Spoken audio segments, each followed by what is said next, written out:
Have you ever been asked to do something that seemed impossible?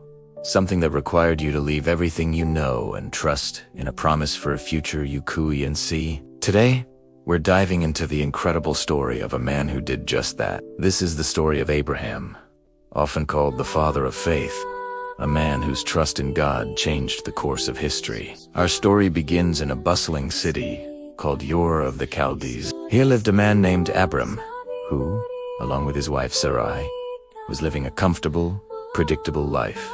They were well into their old age, and one great sadness marked their lives. They had no children. In their culture, this was a profound sorrow.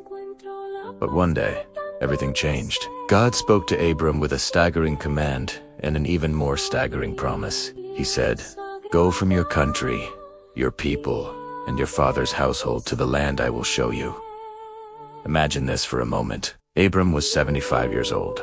God was asking him to pack up his entire life, leave his home, his relatives, his security, and set out for a destination he didn't even know.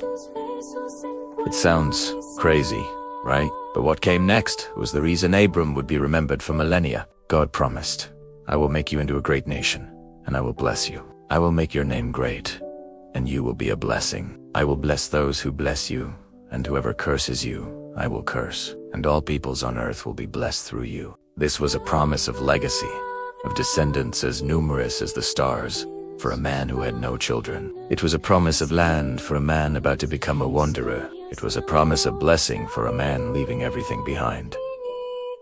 And what did Abram do? The scripture simply says, "So Abram went, as the Lord had told him." He didn't argue.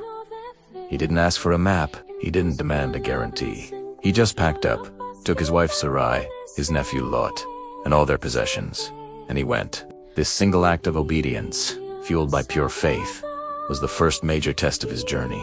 He chose to trust the promiser more than the life he knew. As Abram, whose name God would later change to Abraham, journeyed through the land of Canaan, he faced numerous challenges. There were famines that forced him to move to Egypt, conflicts over land and resources, and the constant, lingering question of how God's promise of a son would ever be fulfilled. Years turned into a decade, and then two. Abraham and Sarah were growing older and older. The biological possibility of them having a child was long gone. It would have been so easy for them to give up, to assume they had misunderstood God, or that God had forgotten his promise. In a moment of human doubt, Sarah suggested that Abraham have a child with her servant, Hagar. This was a common custom at the time, a way to secure an heir. From this union, Ishmael was born. Abraham loved Ishmael, but God made it clear that this was not the child of the promise. God's plan was even more miraculous. He appeared to Abraham when he was 99 years old, and Sarah was 90, and he reiterated his promise. He said, "I will surely return to you about this time next year, and Sarah, your wife, will have a son." The Bible tells us that Sarah, who was listening from the tent, laughed to herself. And can we blame her? From a human perspective, it was absurd. But God's response to her silent laughter is powerful.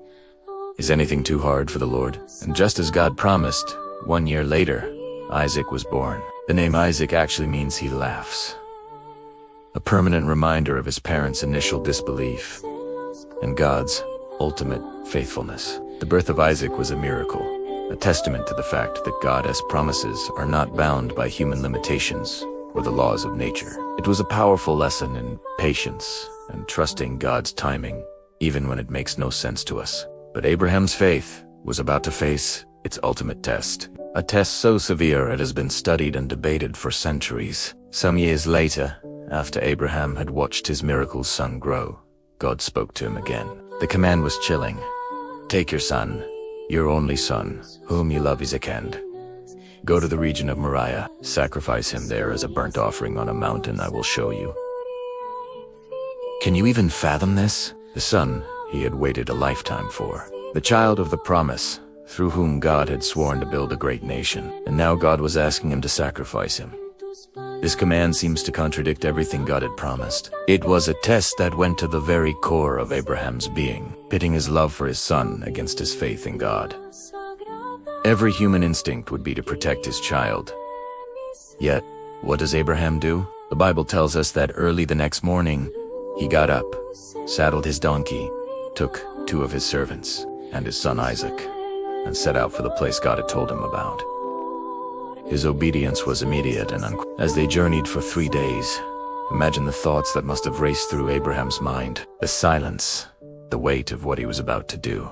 When Isaac, in his innocence, asked his father, "The fire and wood are here, but where is the lamb for the burnt offering?" Abraham's response reveals the depth of his faith. He said, "God himself will provide the lamb for the burnt offering, my son." He didn't know how, but he trusted that the same God who had miraculously provided a son could also provide a solution, even in this darkest of moments. When they reached the mountain, Abraham built an altar, arranged the wood, bound his beloved son, Isaac, and laid him on the altar. He raised his knife to carry out the command. In that heart-stopping moment, the angel of the Lord called out from heaven, "Abraham, Abraham, do not lay a hand on the boy. Do not do anything to him. Now I know that you fear God, because you have not withheld from me your son, your only son, at that moment." Abraham looked up and saw a ram caught in a thicket by its horns. He took the ram and sacrificed it as a burnt offering instead of his son. Abraham called that place, "The Lord will provide." This event is the pinnacle of Abraham's story.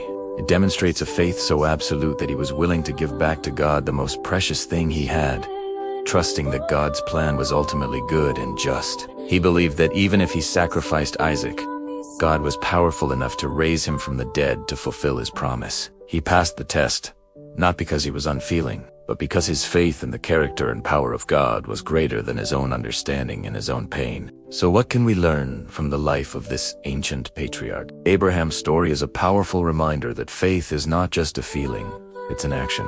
It's choosing to obey God even when we don't understand, to trust his promises even when they seem impossible, and to believe in his timing even when we have to wait.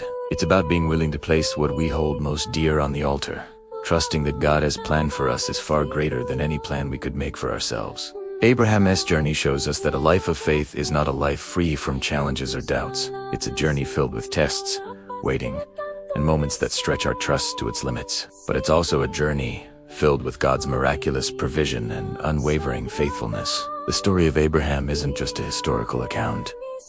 It's an invitation to all of us, an invitation to step out in faith, to trust in God's promises for our own lives, and to believe that, just like for Abraham, he is a God who provides.